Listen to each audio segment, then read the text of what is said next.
আমার বাবাইয়ের মোমো অনেক ফেভারিট। অনেকদিন ধরেই আমাকে বলতেছে, আম্মু মোমো বানিয়ে দাও, আমি মোমো খাবো। আমার মোমো খেতে অনেক ইচ্ছা করতেছে। মোমো খাওয়ার কথা আমার বাবাই আজকে একটু বেশি করে বলতেছে, এমন করে বলতেছে আমি না বানিয়ে দিয়ে আর পারলাম না। মোমো বানানোর জন্য আমি রান্নাঘরে গিয়েছি, বাবাই আমার সাথে সাথে ছিল। আর একটু পরপরই আমাকে বলতেছিল, আম্মু মোমো এখনো বানানো হয় নাই, আমি তো খাবো। মোমো বানানোর জন্য কিন্তু আজকে আমার তেমন কোনো ভেজাল করতে হয়নি। ফ্রিজের মধ্যে মোমোর যেই চিকেন পুর সেটা আগে থাকতেই বানানো ছিল। আমার বাবাই আজকে এত বারে বারে মোমো খাবে বলতেছে, সেজন্য আমি ডিপ ফ্রিজ থেকে মোমোর চিকেন পুরটা নামিয়ে রেখে দিয়েছিলাম। তারপরে হচ্ছে মোমো বানানোর জন্য আমি ময়দা দিয়ে যেভাবে মোমো ডো গুলে ওইভাবে আমি বানিয়ে নিয়েছি। তারপরে ঠিক এরকম আজকের মোমোগুলো আমি তো বানিয়ে নিয়েছি। আর আমার বাবাইকে আমি আগে থাকতেই মোমো খেতে দিয়েছি। মোমো বানিয়ে আমি সাথে সাথে আমার বাবাইকে প্রথমেই খেতে দিয়ে গেছি, কারণ ওর এত পরিমাণের মোমো খেতে ইচ্ছা করছে। প্রথমবার মোমো দিয়ে গেছি, ওগুলো খাওয়া শেষ,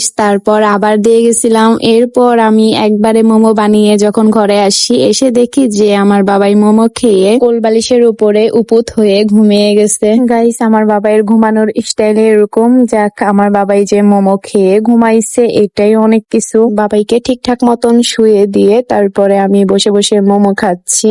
আর আমার ফেসটা দেখে কেউ কোনো কিছু আবার বলবেন না, কারণ আমি রান্নাঘরের থেকে এসেই হচ্ছে খাচ্ছি। ঘেমে টেমে আমার অবস্থা একদমই খারাপ, মানে আমার ফেসের অবস্থা একদমই খারাপ। কিন্তু ভাই মোমো কিন্তু দারুণ হয়েছে, অনেক ভালো হয়েছে। মোমোর সাথে যে সস দিয়ে খাই ওই সসটাই শুধু বানাইনি, শর্টকাটে মোমো বানিয়ে টমেটো সস দিয়ে খেয়ে ফেলছি আমরা।